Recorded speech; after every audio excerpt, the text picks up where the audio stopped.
Deus continua abençoando, preciosos irmãos, preciosas irmãs, onde vocês estiverem, que a graça de Deus esteja com cada um de vocês. Desejo que o seu trabalho vai bem, desejo que a sua família vai bem, que tudo possa se encaixar no devido lugar e que você possa sentir, né, a presença de Deus na sua vida, Deus no seu barco, Deus acalmando a tempestade que se levanta.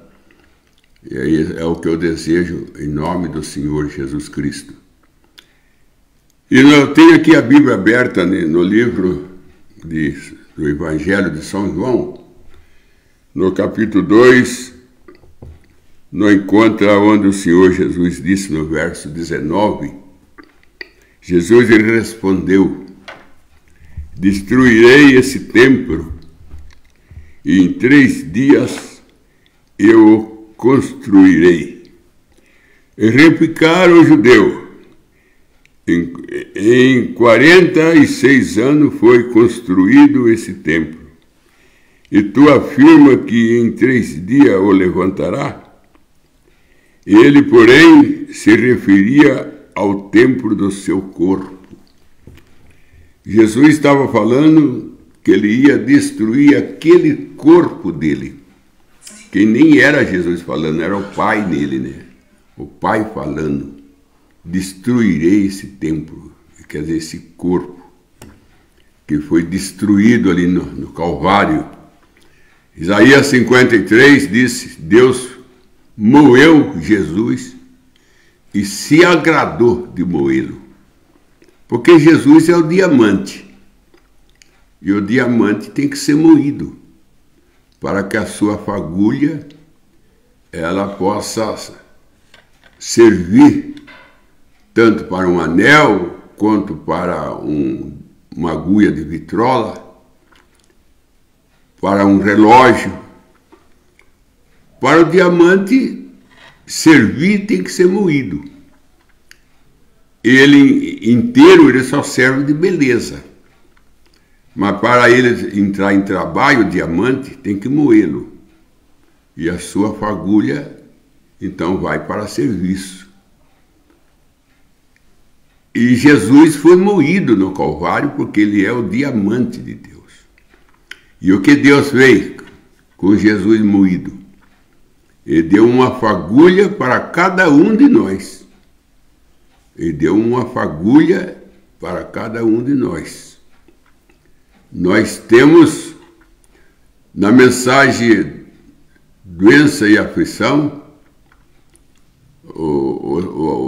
a crueldade do pecado, uma dessas mensagens, o irmão Branda diz que quem tem uma colher do mar, tem o mar. Você não precisa ter o mar inteiro, você tendo uma colher, você já tem o mar.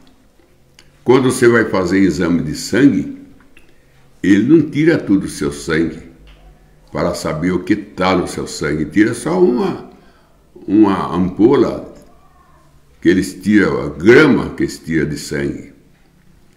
Já sabe o que está no seu sangue, não precisa tirar tudo do seu sangue para saber o que está no seu sangue.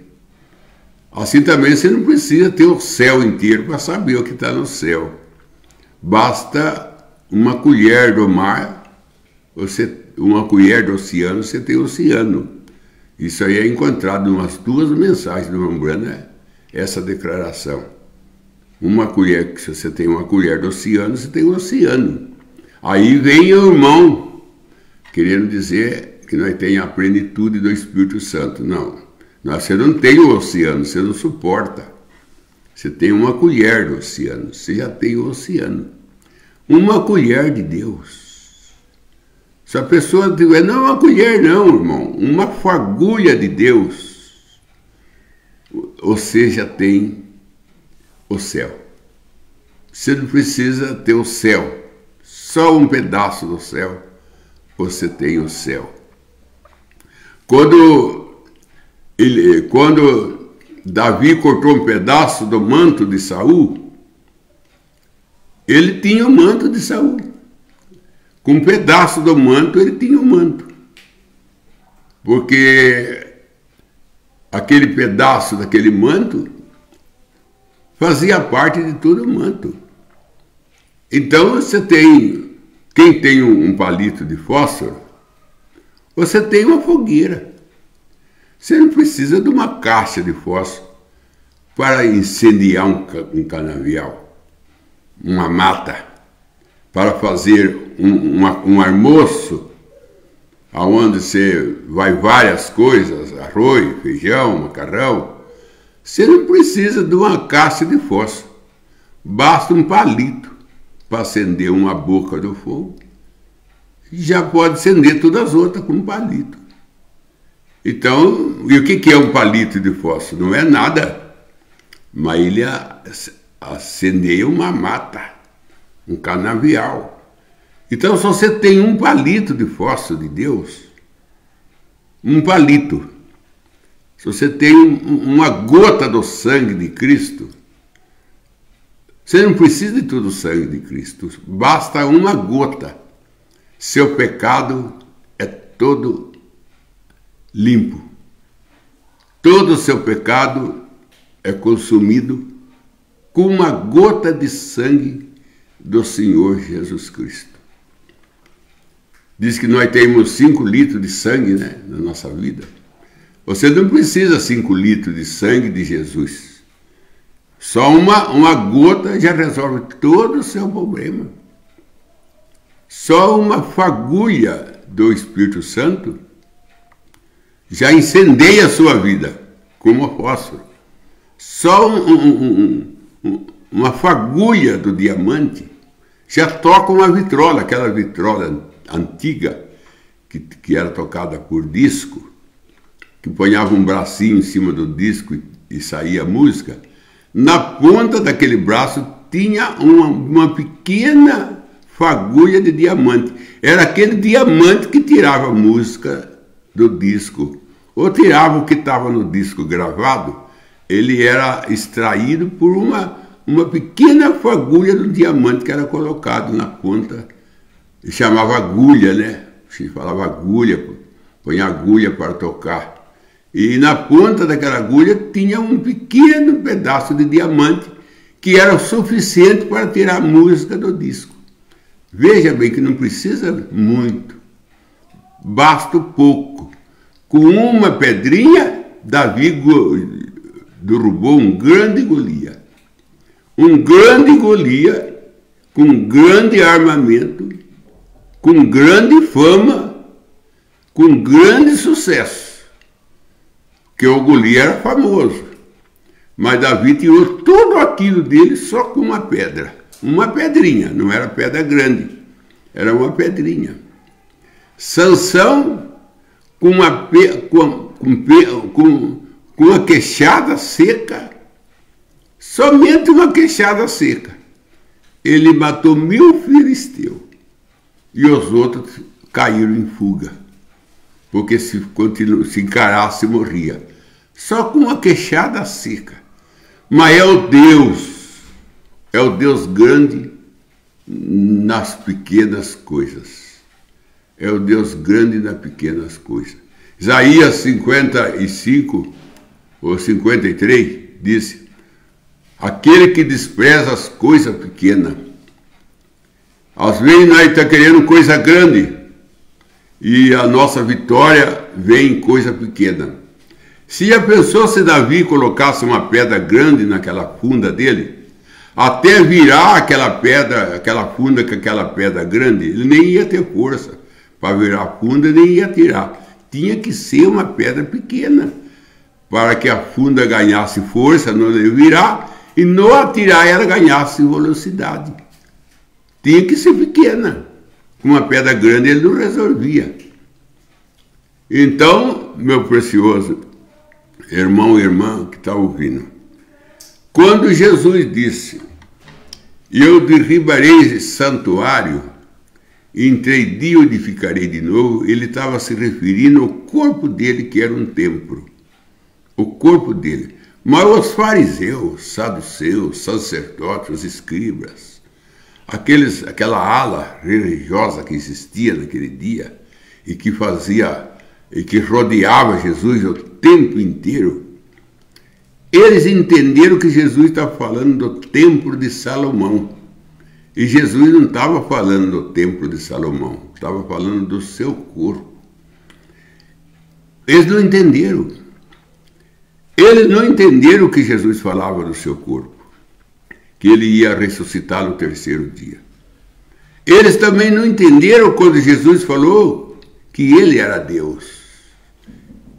Eles não entenderam. Quando Jesus falou que o que ele fazia, ele só fazia o que o Pai mandava ele fazer. Ele só fazia o que ele tinha visto o Pai fazer. Eles não entendiam. Não entenderam. Não entenderam Jesus. Eles não entenderam Jesus. Jesus foi mal entendido por eles. Eles preferiram ver em Jesus um trapaceiro, ver em Jesus um causador de motim, de revolta, em vez de ver Jesus como a solução, como salvador, como curador. É o que ele era. Porque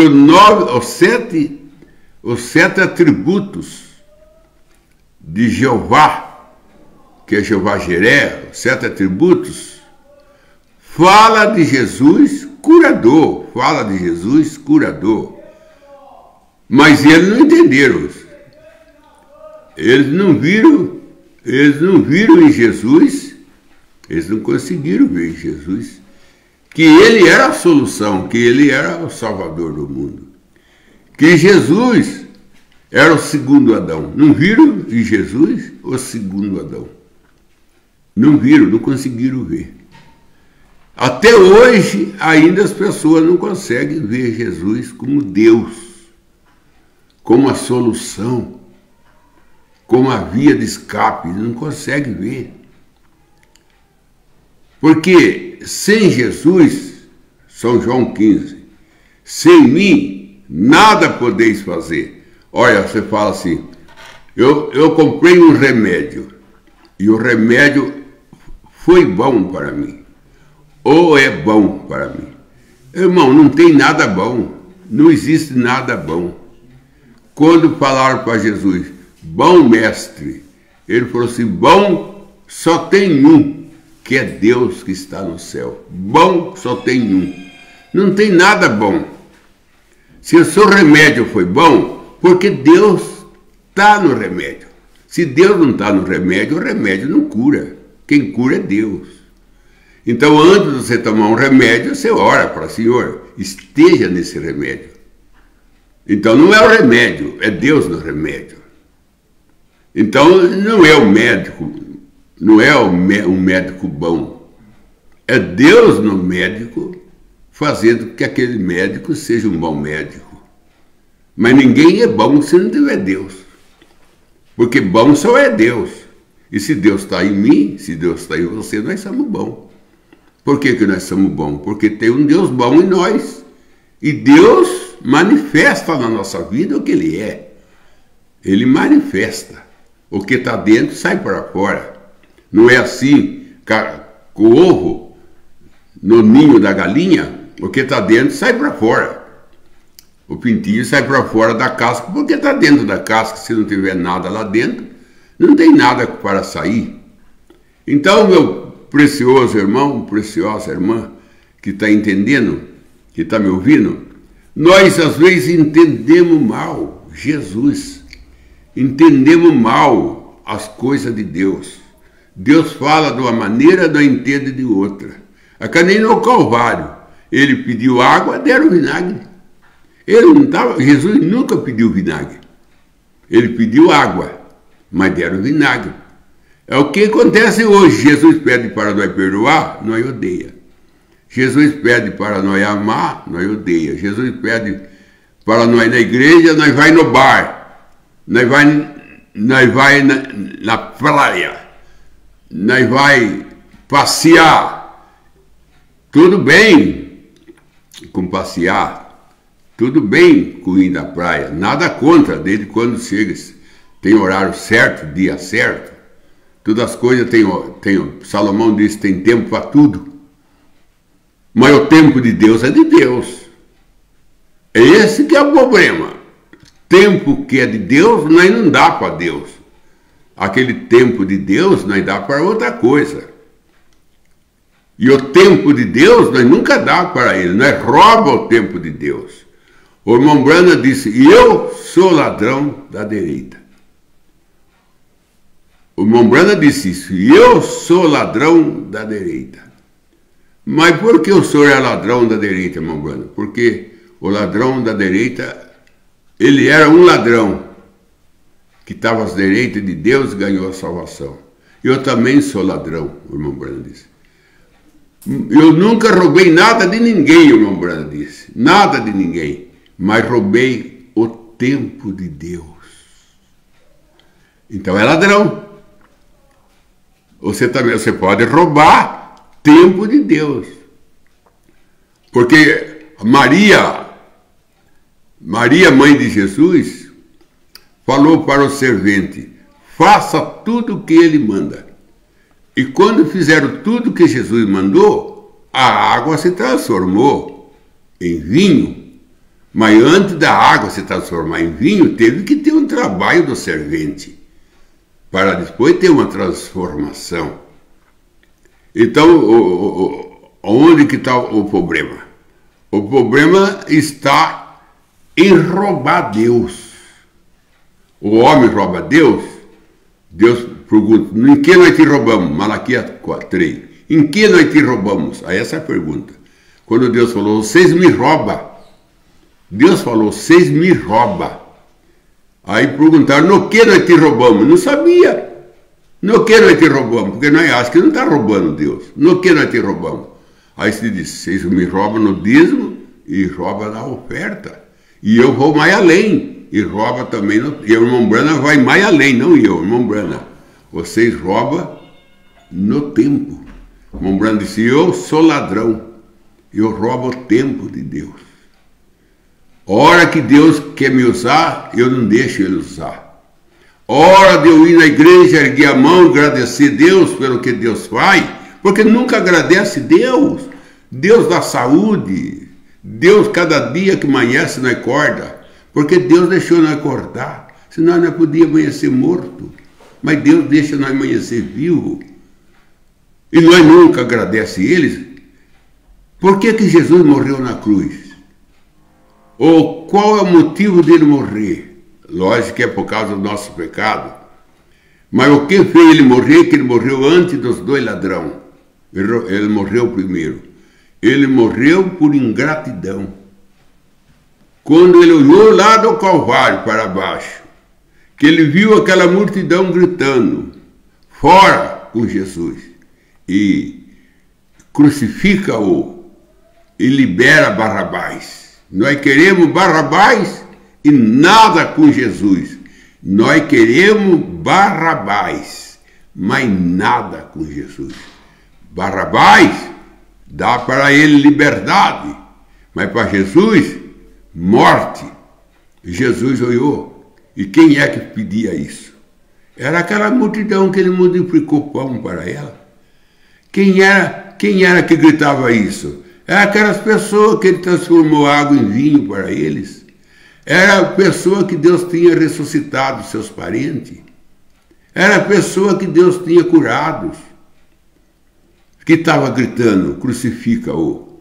Aí Jesus sentiu aquela ingratidão. Em vez das pessoas terem no pé da cruz, falando, libera Jesus e crucifica Barrabás, que é um causador de motim, é um causador de desgraça na cidade, esse Barrabás, é ladrão, ele ataca nossas famílias, crucifica-o, mas não, pediram a morte e crucificaram a vida, liberaram a morte e crucificaram a vida, porque Jesus disse, eu sou a vida, eu sou o caminho, eu sou a verdade, e eu crucificaram, e liberaram Barrabás, o qual causava dano, choro, lamentação nos pais, pelo dano que eles faziam no lar, e mandaram soltar esse homem e crucificar aquele que ressuscitava os mortos,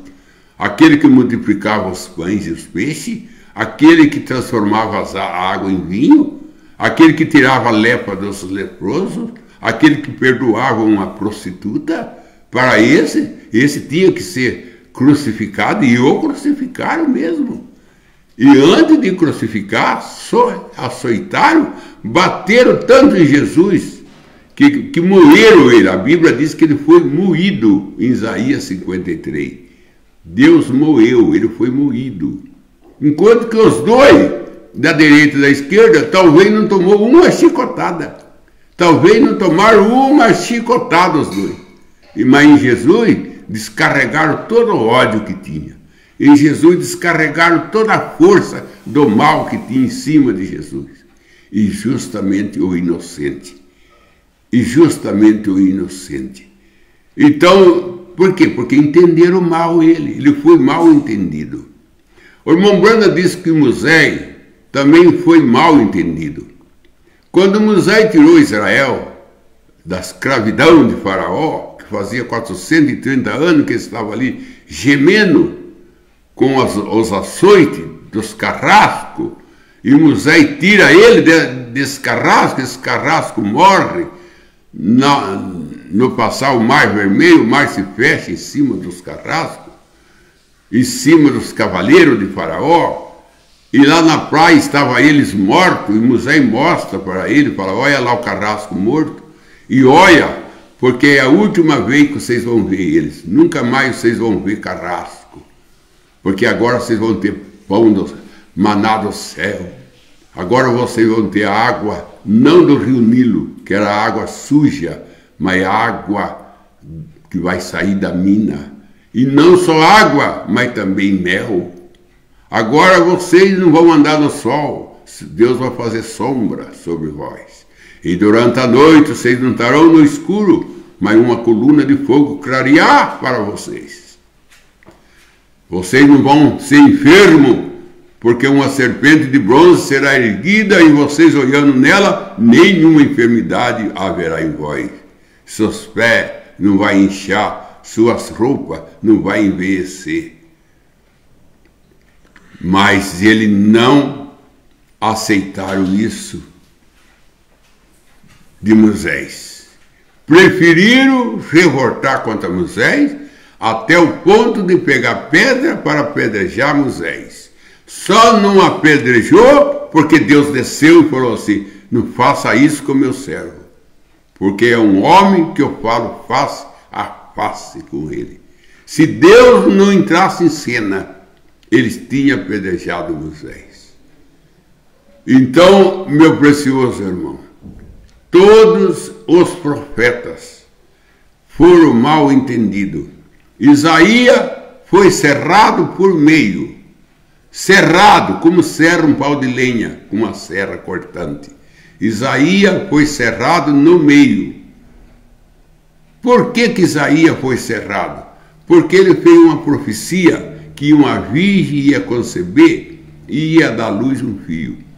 E essa virgem não concebia, porque ia acontecer essa profecia 800 anos mais tarde, quando veio Maria, e Maria que cumpriu a profecia de Isaías, uma virgem conceberá e dará à luz um filho. Isso aconteceu em Maria, mas isso já fazia 800 anos, mas o povo de Isaías, o sacerdote lá do dia de Isaías, os religiosos do dia de Isaías, queria que acontecesse naqueles dias. Até eles não deixaram suas filhas casadas e namorar, pensando que é uma das suas filhas que ia conceber. E nada aconteceu. Aí eles revoltaram contra Davi, Isaías, como um falso profeta, que profetizou que uma virgem ia conceber e nenhuma concebia. Mas ele não sabia que essa profecia ela ia acontecer 800 anos mais tarde. Então eles mataram Isaías como falso profeta. Eles jogaram Jeremias num poço num poço sem água e dava para Isaías só pão de dores. Isaías foi parar num poço. Isaías é considerado o profeta chorão, porque ele chorava de tanta maldade que eles faziam para Jeremias, o profeta Jeremias. E profeta que sofreu na mão do rei, na mão do sumo sacerdote, ao ponto de jogá-lo dentro de um poço e tratar ele com pão de dores. Sofreu. João Batista foi preso por quê? Qual é a maldade que João Batista fez? Qual é a moça que João Batista estragou a vida dela? Qual é a menina que João Batista perturbou? Qual é o menino que João Batista perturbou com esse negócio de atacar criança aí? Pedófilos. João Batista não era pedófilo. João Batista não era atacador de menina. Nem namorada teve. E foi morto, foi preso numa prisão triste. Numa prisão, porque a prisão também era separada. Tinha prisão mais leve, tinha prisão mais pesada. O apóstolo Paulo com Silas foi preso e amarrado no tronco. E uma gota de água caía na cabeça de Paulo e Silas. Tortura! O Paulo e Silas foi torturado. Foi preso e amarrado num tronco e com água caindo na cabeça aos poucos. Por que torturar Paulo e Silas? O que esses homens faziam a não ser pregar Jesus ressuscitado? O que João Batista fez de errado a não ser pregar eis o Cordeiro de Deus que tira o pecado do mundo? Arrependei vós, correndo do céu está próximo, é a sua pregação. E por que prendê-lo? E por que cortar o pescoço dele trazendo uma bandeja? Por quê? Esses grandes homens de Deus sofreram. Porque aqui não é o nosso lugar, irmão. Futuramente será o nosso lugar. Quando essa terra será nova. Então nós estaremos aqui numa terra nova, com um corpo novo também, tudo é novo. O corpo nosso é novo numa terra nova. Aí haverá compreensão. Aí não vai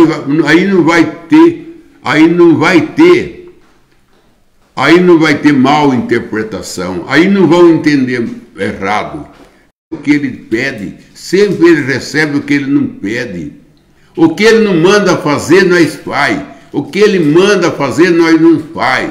Eu não sei se é teimosia, eu não sei se é incredulidade, e eu não sei se é capricho, e eu não sei se é maldade, e alguma coisa é ruim que não deixa nós obedecer o Deus que tem vida eterna para nós dar, o Deus que tem uma eternidade estendida sem fim para nós dar. Como disse Paulo, não desceu no coração, nem olho viu, nem ouvido ouviu as maravilhas que Deus tem preparado para nós. Mas, irmão, nós não faz por onde chegar lá. Nós não luta para chegar lá. Nós entende tudo errado. Jesus falou para Nicodemos, é necessário nascer de novo. Nicodemos falou assim, mas eu tenho que voltar ao ventre da minha mãe? Eu tenho ainda que voltar ao ventre da minha mãe? Jesus falou que voltar ao ventre da sua mãe.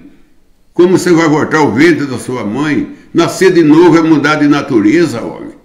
Você é mestre em Israel e não entende essas coisas? Você é mestre. E quanto mestre nós não tem da mensagem que não entende nada?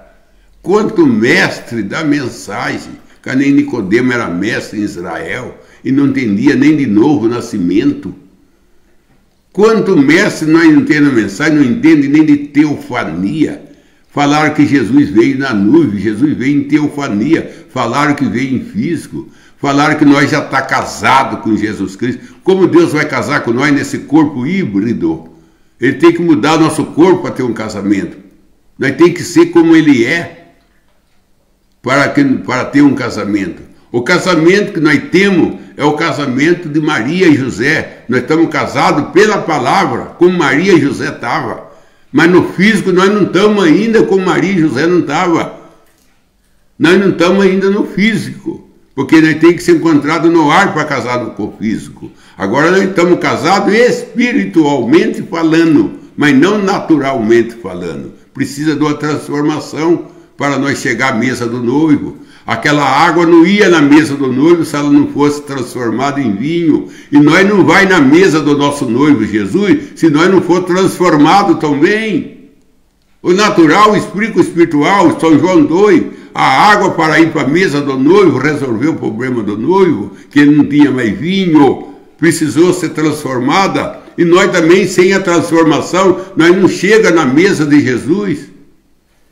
Ali está o quadro, mostrando a água indo para a mesa, mas teve que ser transformada. Nós temos que ser transformados para chegar à mesa e resolver o problema do noivo, né?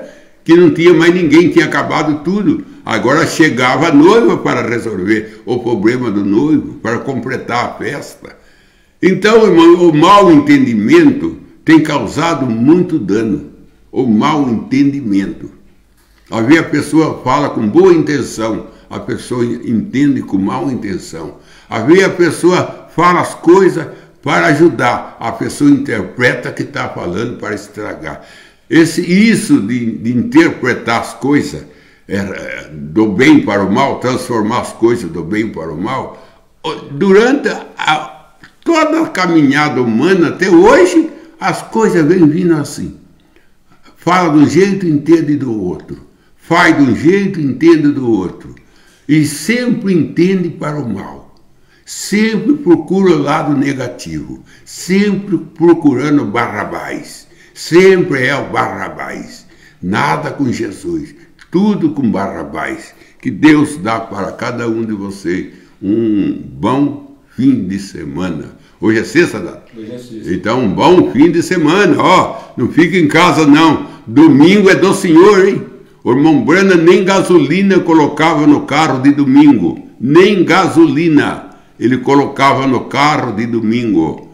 O irmão Brana, domingo, disse a Rebeca, filha dele: meu pai, aos domingos, conservava todos nós dentro de casa ouvindo hino. Ouvindo hino. Nem gasolina, ele ponhava gasolina no sábado para não ponhar no domingo.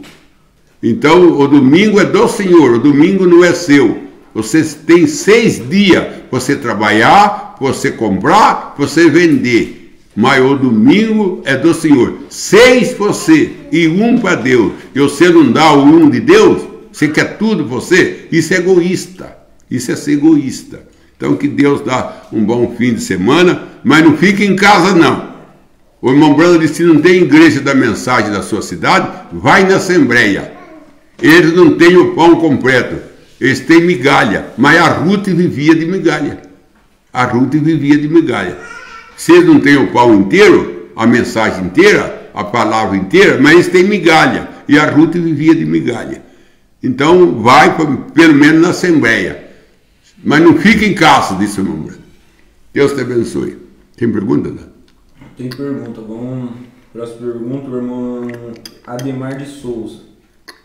Ele pergunta: me explica Provérbios 8, versículo 22 ao 30.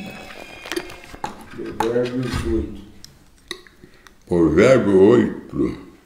22 ao 30. 22 ao 30. Deixa eu ver se nós achamos o provérbio aqui. Provérbio 8.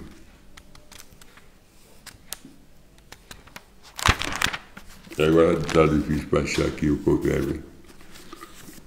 Está de Isaías. Está aqui em provérbio. Provérbio 8. Do 22 ao 30. Eu já estou em provérbio, irmão. Já chega o provérbio. Deixa eu achar o 8. Deixa eu achar aqui o 8. 8:30. 11. Essa Bíblia está com a coisa meio dura. Tá? Já está aqui. 10. 8:30. 22 ao 30. 22 ao 30. O Senhor me possuiu como fundamento do seu caminho. O Senhor me possuiu como fundamento do seu caminho, antes mesmo do princípio das suas obras mais antigas. Ele está falando sobre o Senhor Jesus, que é sobre sabedoria, né? Esse assunto aqui é sobre Jesus, irmão.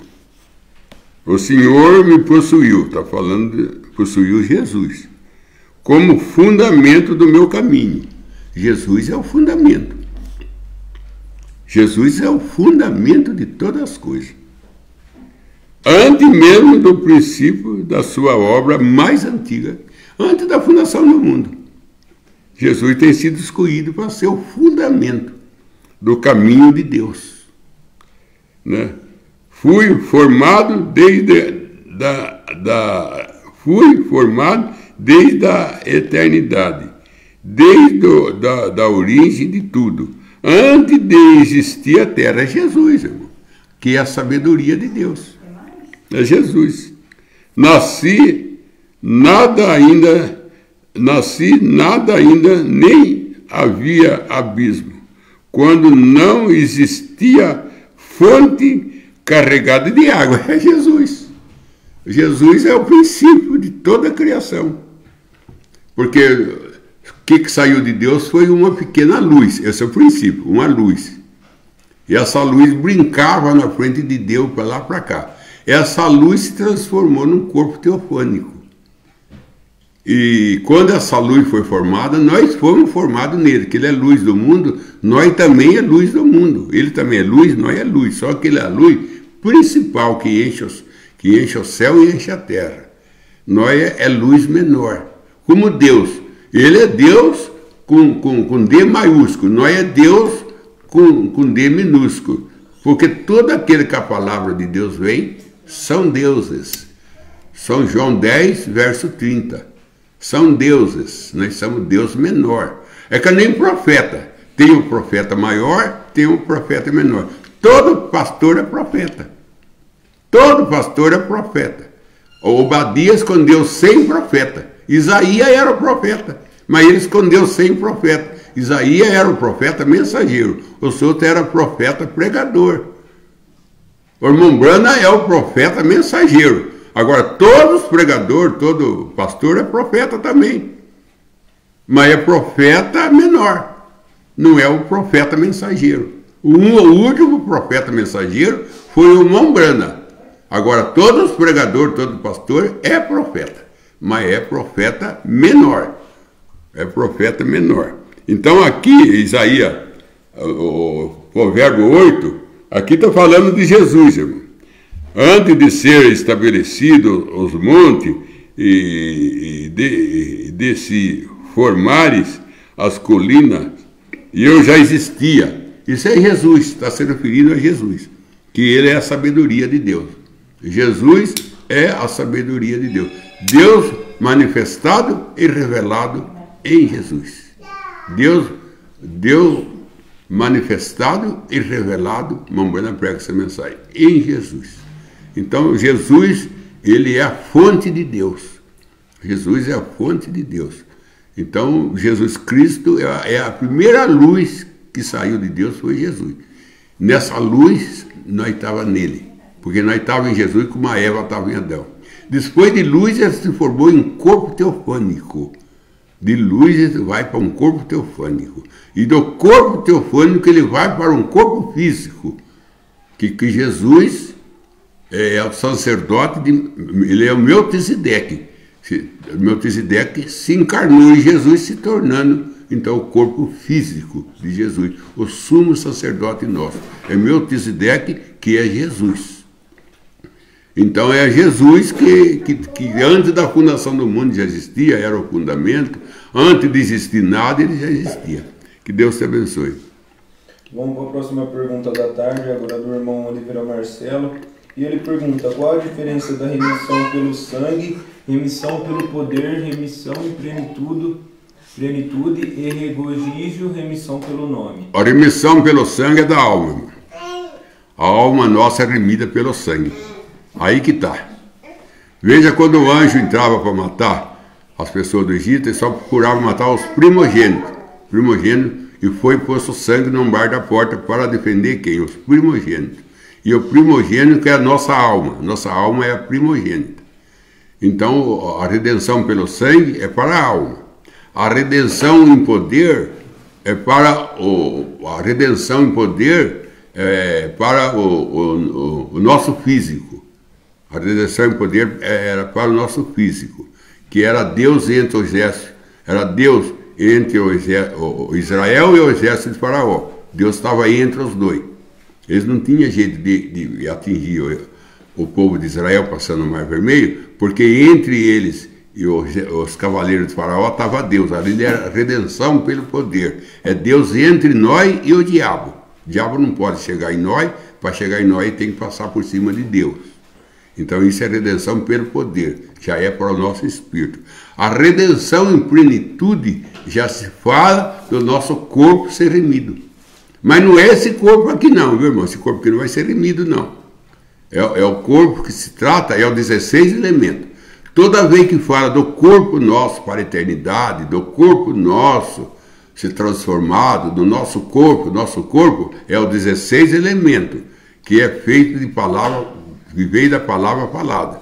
Esse corpo que nós vemos um ou outro, esse corpo aqui, ele é um manto que vai ser devolvido para o dono. Nós somos emprestados. Esse corpo nosso aqui, que nós vemos o outro, ele pertence a Satanás.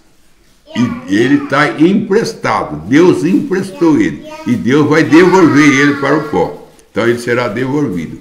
Então a remissão em plenitude se fala do nosso corpo. Remissão da alma, remissão do espírito e remissão do corpo. Remissão pelo sangue, alma. Remissão pelo poder, espírito. Remissão em plenitude, a remissão do nosso corpo, que nós ainda estamos esperando ela. Romano 8. Nós estamos gemendo e esperando a redenção do nosso corpo. Ainda falta uma redenção, que é do nosso corpo. Deus já remiu, mas falta cumprir o tempo dela ser realizada. Que Deus te abençoe. Vamos para a oração da tarde. O irmão Ademar de Souza, pede oração para Mariana por cura de enfermidade. Oliveira Marcelo, mais do Espírito Santo, pede oração pelos seus queridos irmãos na fé. Seu pastor Belo Cordeiro e sua família. Joel William, pede oração a seu favor, família e seu tio. William Pinheiro, pede oração a sua família e seu lar. Benedita Nintes, pede oração a seu favor e família. Senhor Deus, que a tua graça atinge cada filho e filha do Senhor e não deixa nós entender mal as coisas, mas ajuda nós a entender ela como ela é. E nunca leva nós a pedir Barrabás e rejeitar Jesus. Mas Jesus em primeiro lugar, Senhor. Jesus aceita em primeiro lugar. Tudo primeiro é para Jesus. Quando nós aprendemos a colocar Jesus em primeiro lugar e nossas coisas em segundo, é quando nós prosperamos e quando nós seremos abençoados. Quando nós colocar em primeiro lugar a vida eterna. Em primeiro lugar, Jesus. E nós tomar o segundo lugar, as nossas coisas em segundo lugar, é quando nós seremos abençoados e nós seremos prosperados. Então abençoa cada filho e filha do Senhor, dá um bom fim de semana com saúde, com força, sem contendas, sem prejuízo, sem perca nenhuma, mas somente com enchimento do Espírito Santo a cada um. É o que eu desejo em nome de Jesus Cristo. Amém, Senhor. Amém.